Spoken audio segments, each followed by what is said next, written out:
Irish fans, and welcome back to another episode of the Golden Domers Report. I am Landen Traylor, along with Dylan Kerns. Dylan's rocking the chain today.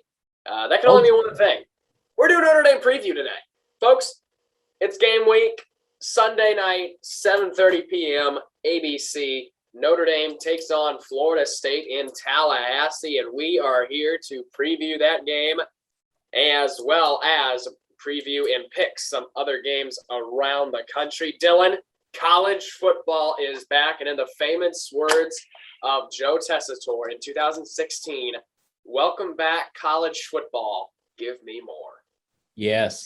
I'm so excited. I mean, this is the best time of the year. The weather's starting to turn a little bit. You know, it's you're looking at what's been taking place in the summer where it's the hotter months and you're waiting for football to finally get here. Now you have the opportunity, crank out the apple cider, make some chili, sit around your TV and watch some football. I'm stoked to watch the Irish. A little bit weird that it's a Sunday night, but it's still college football. So that's all that matters. College Game Day made its appearance last week for the first time this season.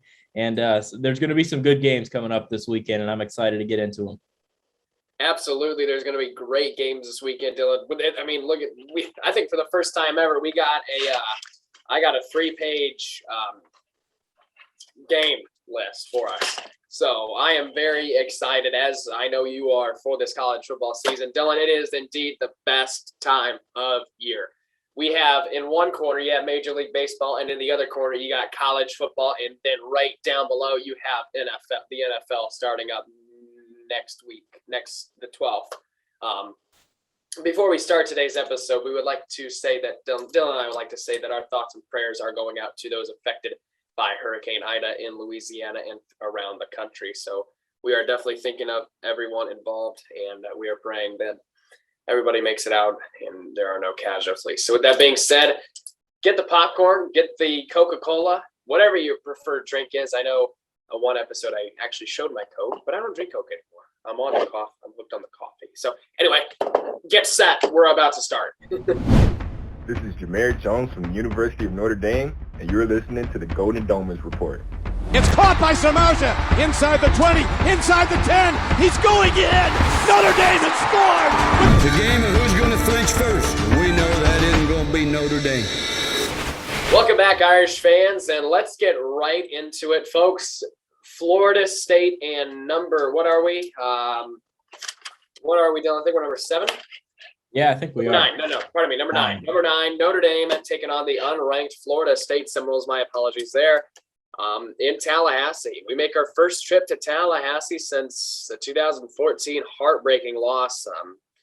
That loss, as you know, Dylan, really set the tone for the collapse. We won one game after that Florida State game, and it was against Navy, and then, of course, our bowl game, so 2 games. But the regular season, we won one game after the loss to Florida State.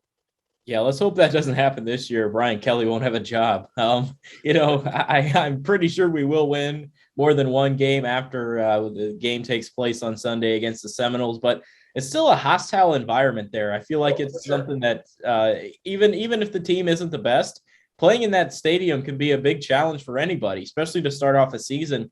I wouldn't be shocked if this is a little bit closer than what some people think. But, I'm excited that college football is back. I'm excited to see this Irish offense that really didn't have an identity in the spring get to work here as we look at the start of the season. So I think it'll be a great game between the two, and I'm excited.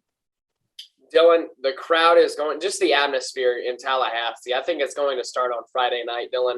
It's going to be insane, with the passing of legendary football coach Bobby Bowden.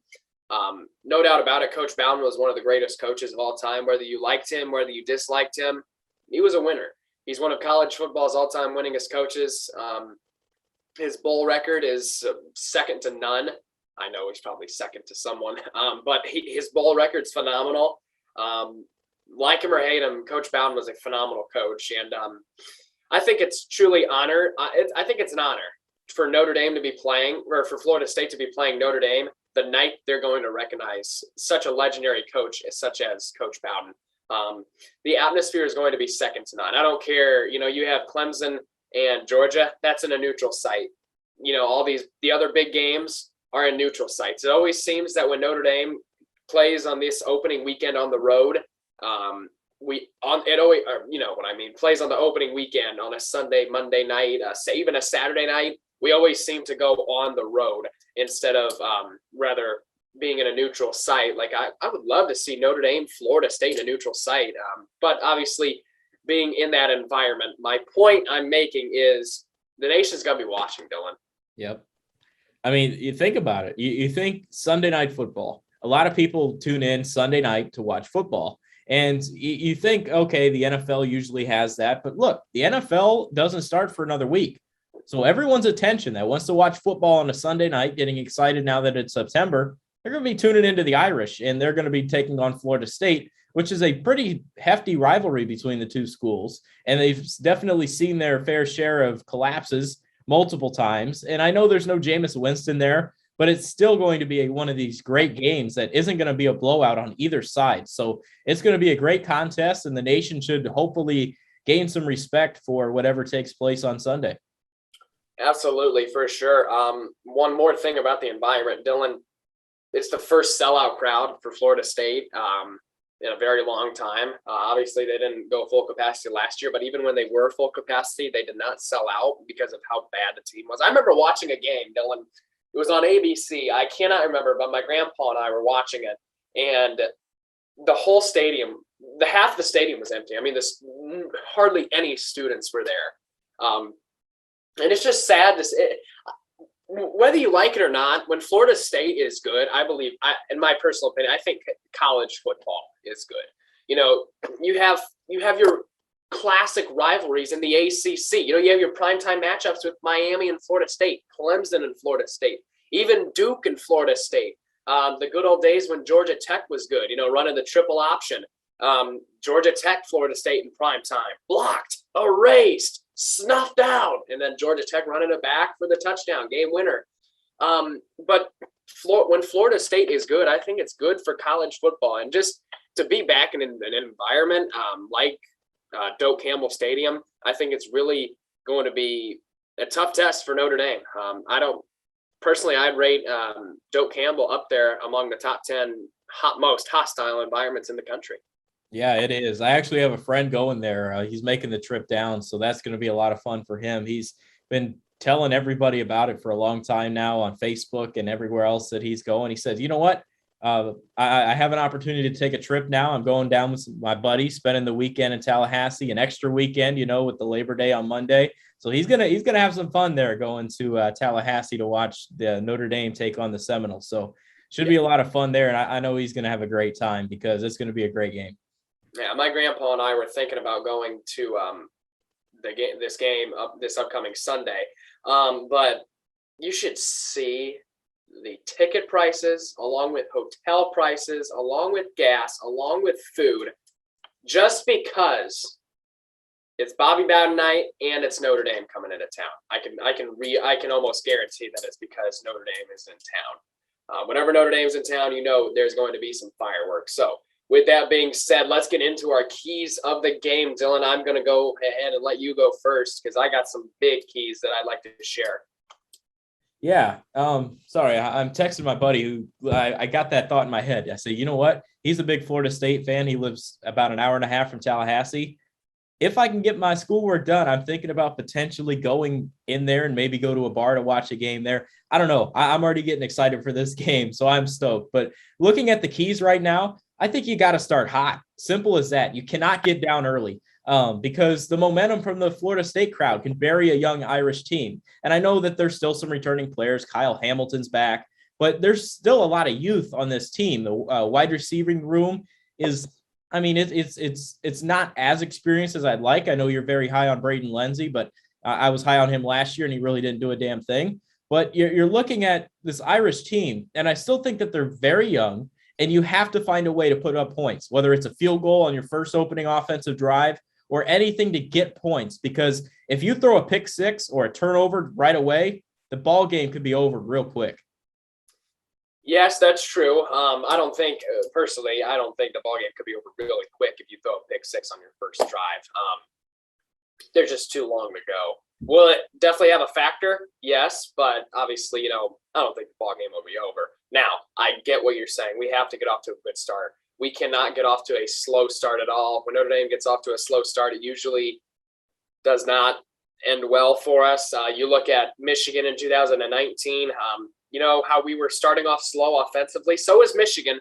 But, you know, it always seems when we lose in big games, there's always that one play, the one momentum changer that really just makes us or creates a fold for us. Like if you look at 2018's college football playoff game against Clemson, it was the punt that was fumbled and we were supposed to have the ball, but instead it turned around and gave it back to Clemson. They go down, they score, ball game pretty much over at that point.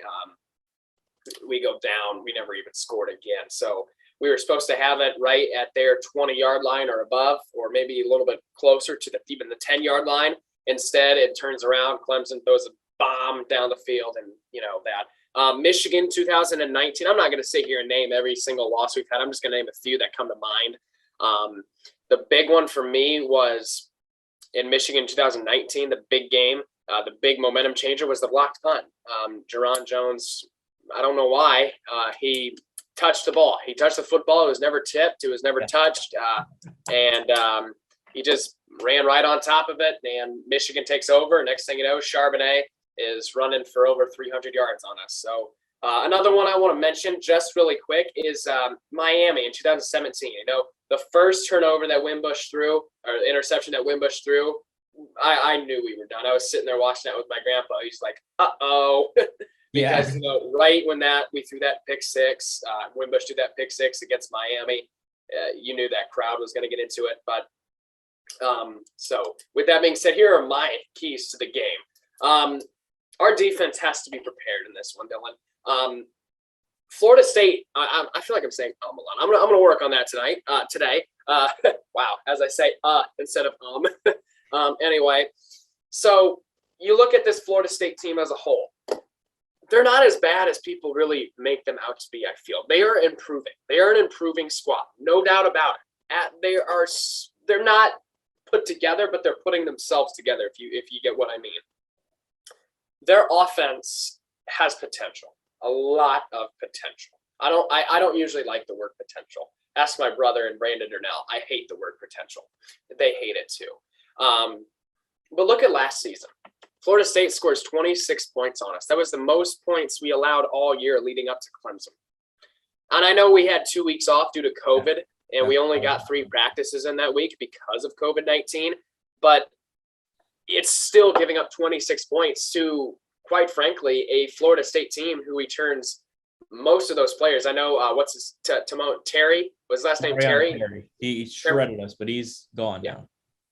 But Florida State does still get that talent, some of the talent they had back on their offensive side of the ball this year. So we have to be prepared from a defensive standpoint. Now, from an offensive standpoint, our offensive line needs to be dominant. It starts with the offensive line, Dylan, because our 2 biggest players, one of our biggest players, and Kyron Williams, and another big player, Chris Tyree, if the offensive line doesn't go out there and play Notre Dame football, the Notre Dame football offensive line that we know, we're not going to have a run game. And usually when Notre Dame doesn't have a run game, Notre Dame is going to end up losing the ball game because we're so dependent on that run game. And I think that's going to be the case this year.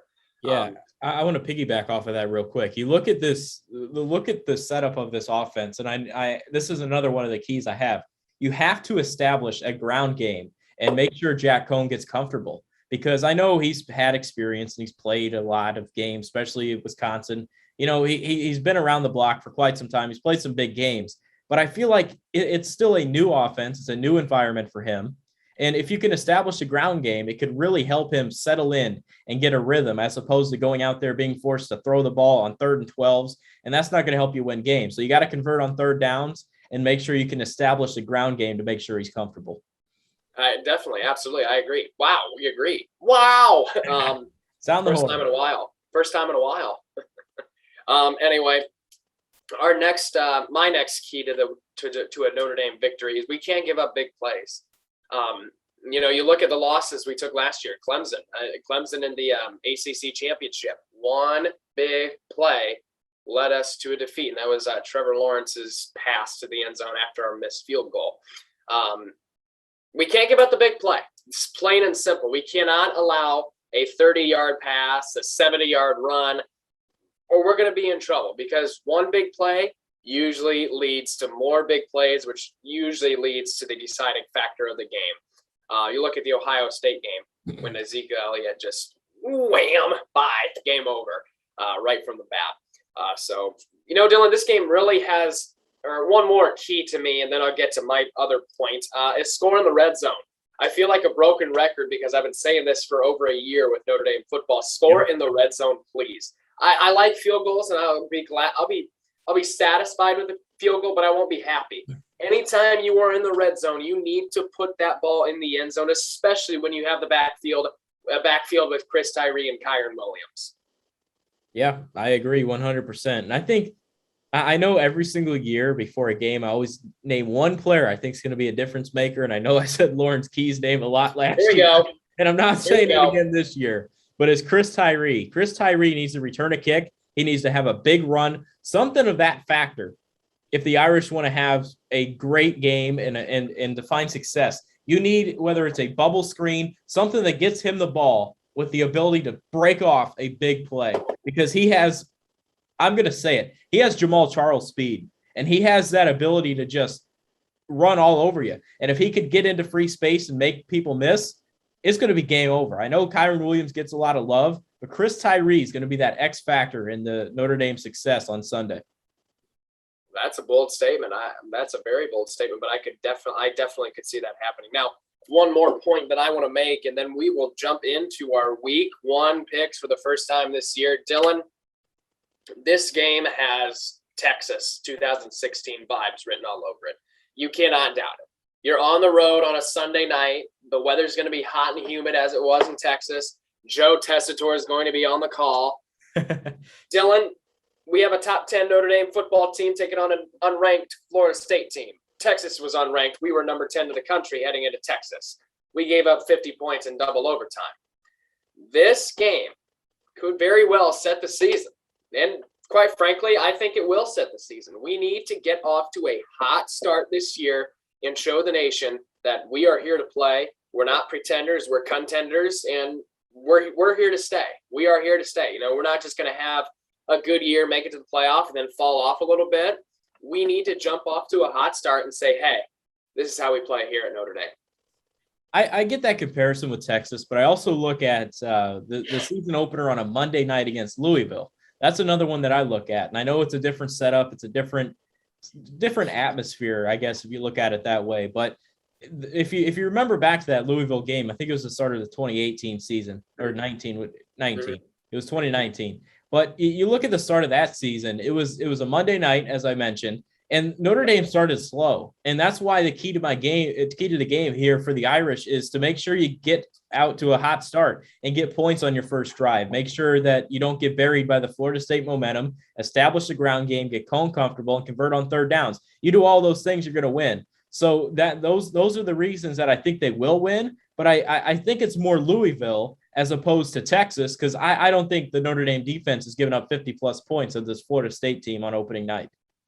Right. I agree with that. And I wasn't comparing it to the actual game itself. What I was comparing is the atmosphere, the environment, just the setting around it, and the implications that it may have. All right. With that being said, Dylan, it is good to be back, and it is phenomenal to say this right here.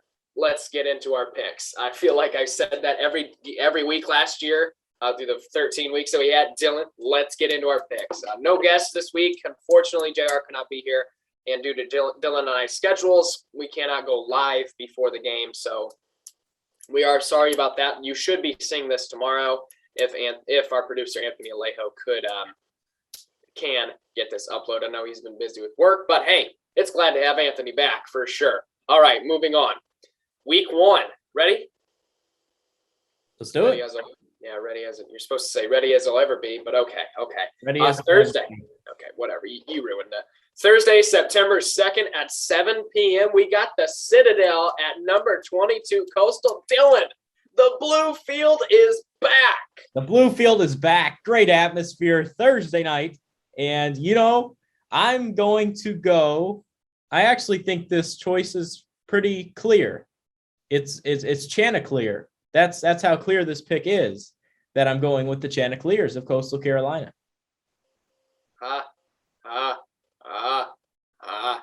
Real. I thought it was funny. Yeah. Okay. Yeah. Maybe for my sister when she was 5. Maybe for my cousin Emery. I bet she would think that was cool. That was funny. She's like 6. Anyway, I'm going with Coastal here. The Citadel. They gave Alabama a test in 2018, and by test I mean it was tied up at 10 at halftime. Other than that, it was over in the third quarter, the first play of the third quarter. So I got Coastal here, taking it by about, I'll say three scores. I think that's fair. Coastal is definitely not going to go out here and dominate like 59-0. They could, but I don't see them happening. A small school like Coastal, they're not going to do that. I say 38-0. How's that? 5 scores. I'll go 5 scores. I changed my mind at the last minute. 5 scores. All right, moving on. Once again on Thursday night, 7:30 p.m., we have Weber State taking on number 24 Utah. Isn't it pronounced Weber State? Weber, whatever it is. It's Utah. Okay. Yeah. I'm not good on pronunciations. If you listen to any of my broadcasts, I struggle with those a lot. Anyway, I'm going with Utah here. Utah's not going to be anything special this year if you watched our conference predictions and previews. But they're going to get off to a good start here tonight. They're going to beat, or Thursday night rather, and they're going to beat Weber State, as Dylan says. So give me the Utes. I got them by, let's say, 28. Okay. Earth to Dylan. You okay there, bud? Earth to Landen. Yeah, okay, yeah. All right, moving on. Thursday, 8 p.m., we got 4th-ranked Ohio State at Minnesota.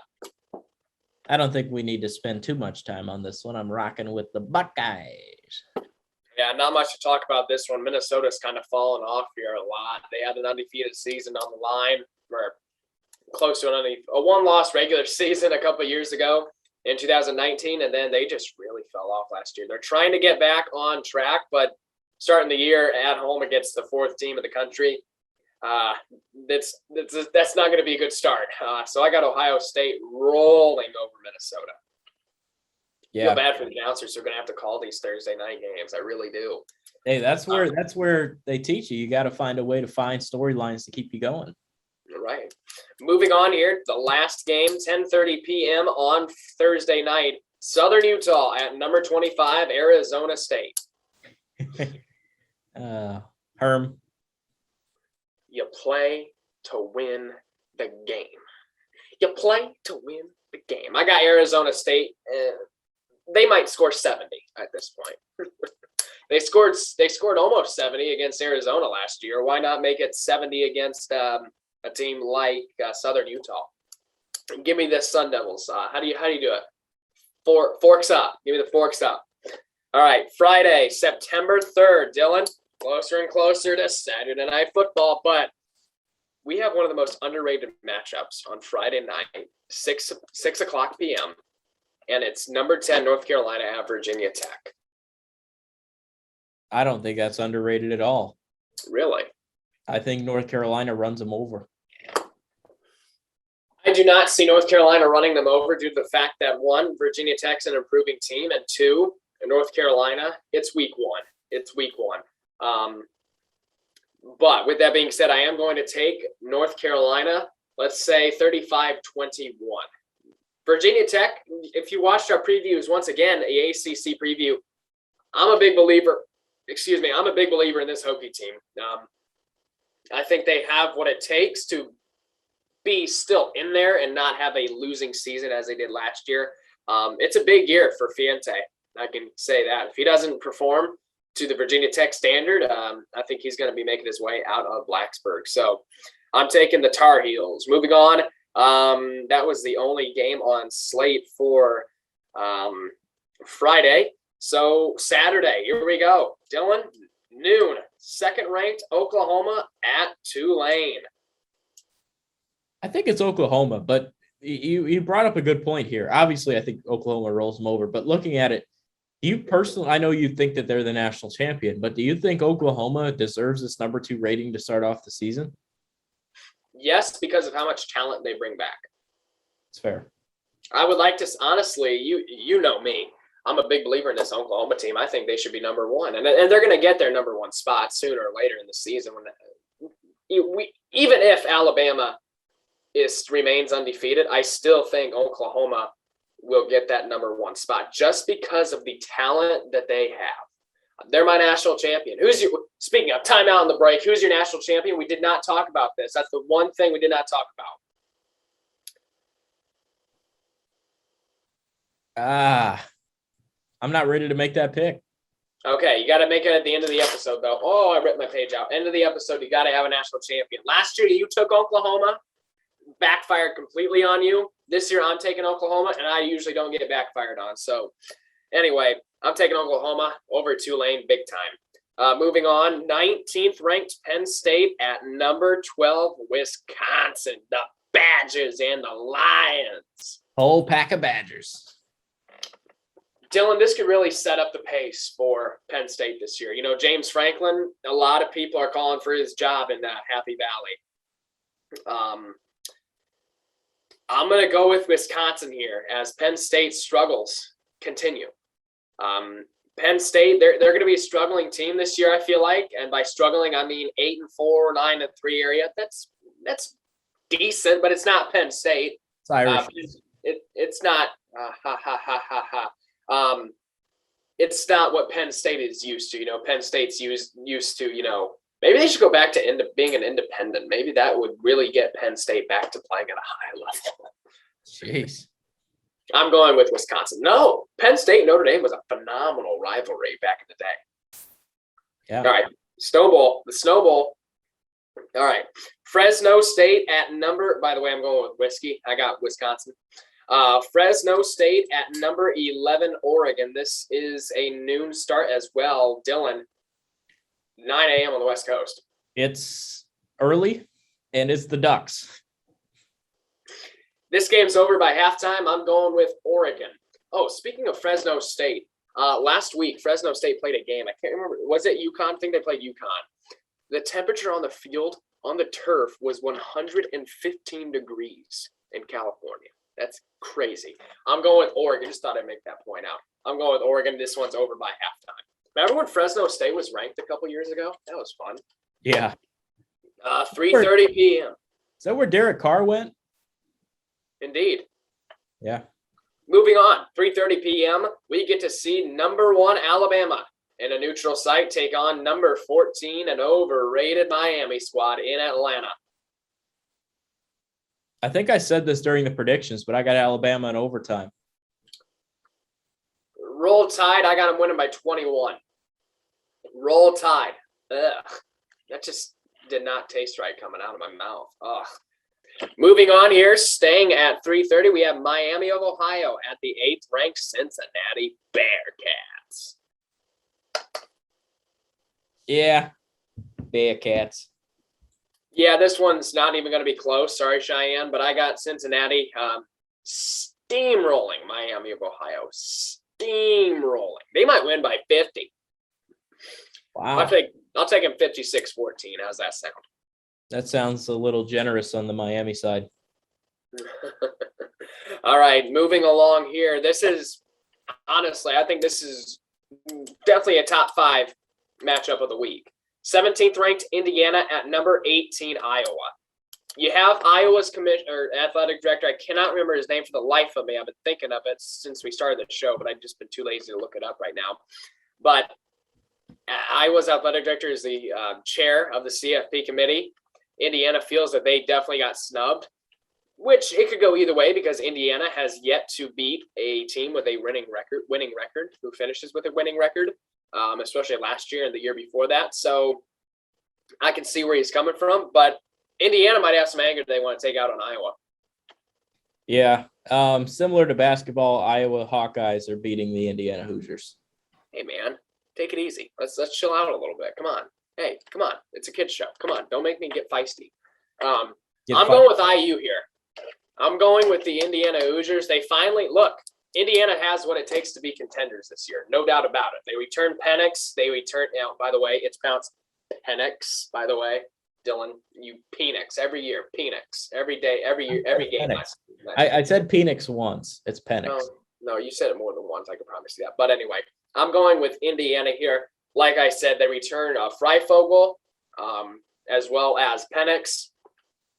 Indiana has what it takes, and they have a lot to prove and a lot to lose. And I think they're going to prove to the nation that, hey, why don't you count us in a little bit?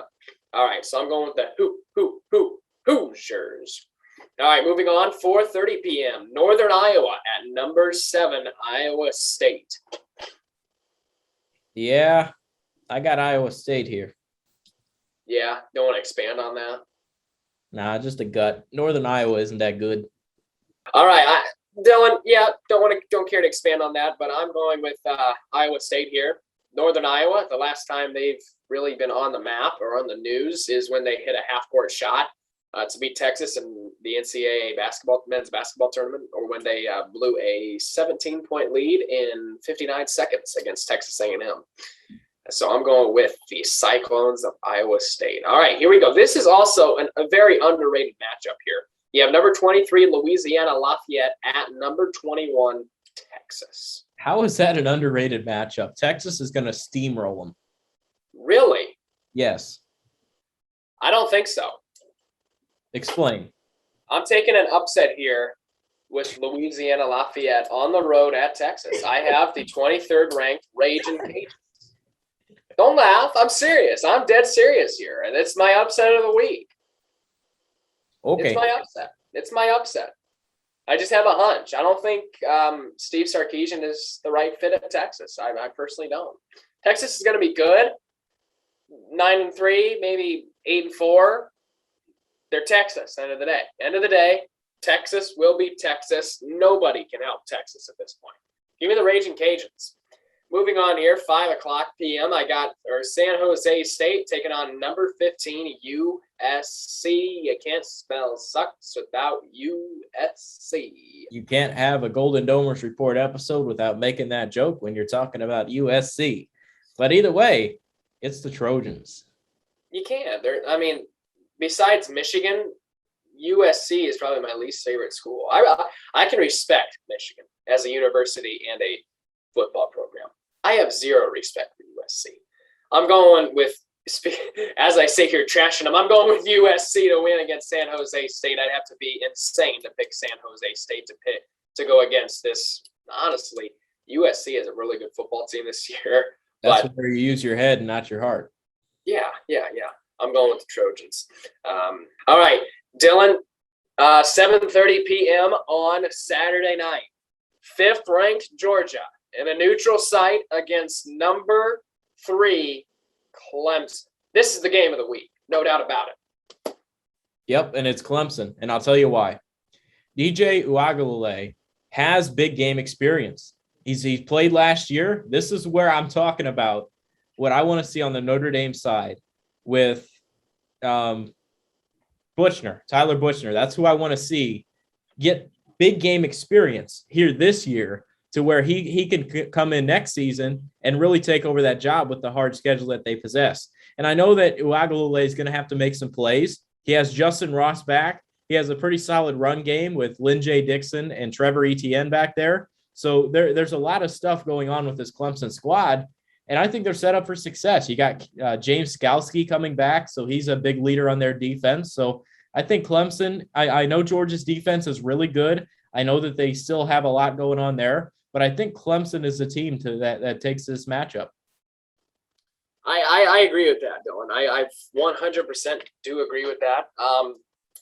Everything you just said, except Buchner. I get where you're coming from, but I disagree with him. We already had this debate, though. Anyway, I'm going with the Clemson Tigers here. As you mentioned, they got big game experience. They have a loaded defense. Skalski might kill somebody this year. He might kill somebody. The way his season ended last year with a horrible call. Fields is Fields lowered his shoulder. He was not defenseless. Skalski did not use his helmet. He made a tackle.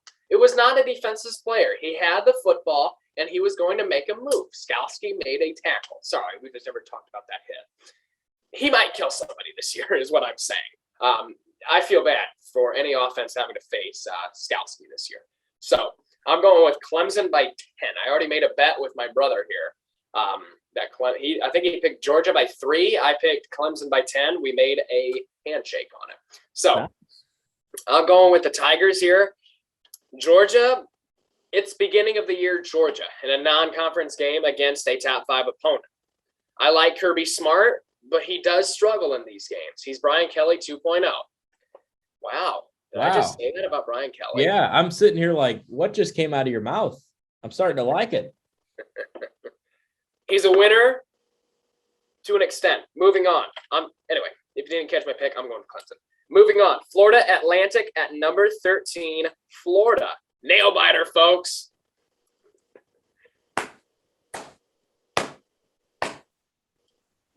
Chomping? Yep. Yeah. I'm going Gators in the swamp big time. They might win by 60. I'm kidding there. They're going to win by, let's say 40. I say 42-0. 42-0. Okay. All right, moving along here, 8 p.m. on Saturday night. We have Kent State at number 6, Texas A&M. Kent State at A&M. I have Texas A&M in this matchup. Give me TAMU here big time. They got a lot to prove. They have a lot to lose, but also a lot to prove and a lot to gain. And I think a dominating win over Kent State, it's not going to really matter, but it's going to catch the eye of, hey, we can put up big points on a small school too, like Alabama that usually does against a small school. Remaining at the 8 p.m. time slot, we have Montana at 20th ranked Washington. Yeah. Got Washington. Care to expand? Washington. Montana? Okay. You really think Montana's winning? I'm pretty sure their high school doesn't even play 11 on 11. Here we go. It's Bo Nix all over again. Dylan, who's going to win this game? Bo Nix. Care to expand on that? Bo Nix. I'm watching Bo Nix play live this year. Really? Yeah. South Carolina. Yep. I bought my tickets. Yeah. You're going to be saying, why is Auburn going to lose this game? Bo Nix. I'll go live on the Instagram page. Bo Nix.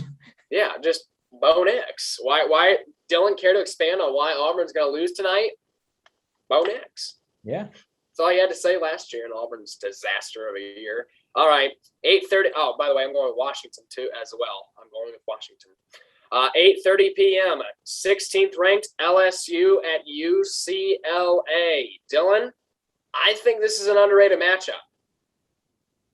Yeah, it's LSU. You agree? It's a little bit underrated. Yeah. UCLA is an improving team. Are they capable of going toe-to-toe with LSU? Possibly. I'm taking LSU here, let's say by 10 points. It's close up until the fourth quarter when UCLA's inexperience lets them down.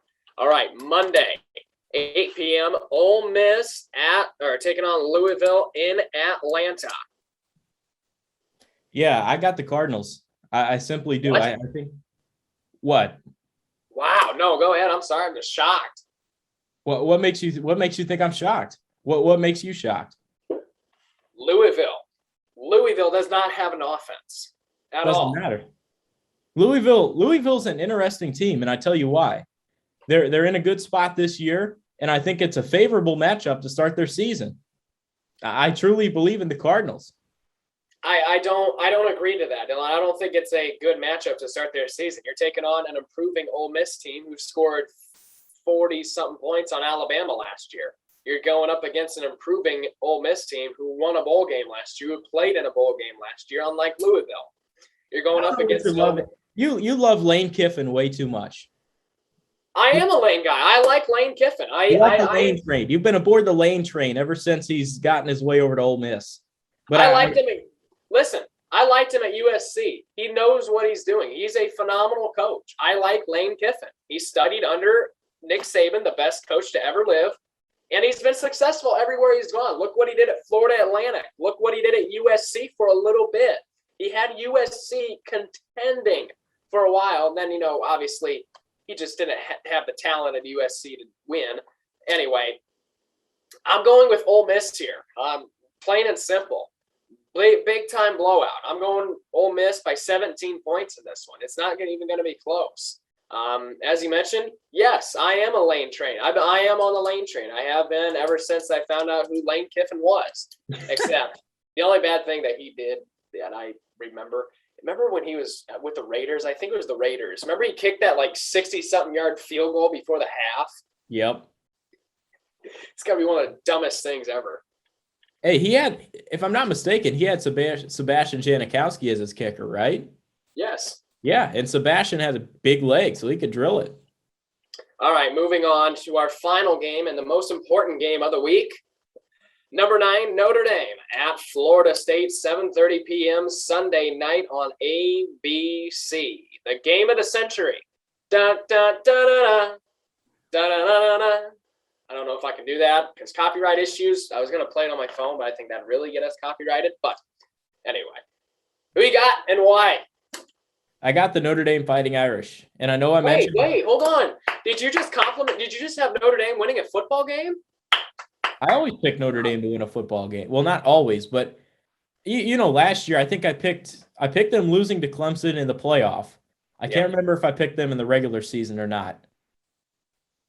Only time I picked against them in the regular season, I think, was North Carolina when they're coming off that victory. And that was the only time I picked against them. But like I said, I think Notre Dame's a 9-3 football team this year. But to start off the season, it's Florida State. It's a tough environment. I already gave you my keys about establishing the run game, starting hot, making sure the pressure doesn't get to you right there. And I think it's a good spot for Notre Dame to start off the season in a big environment like this. It gets you ready for those big games against a Wisconsin squad, North Carolina again this year. There's a lot of good teams that Notre Dame plays this year. So I think a big test week 1 with Florida State will be nice. And I think the final score here is somewhere between – I'm going to go out there and give a final score and go with 30-24 Irish victory. Wow. That's a little too close for comfort for me.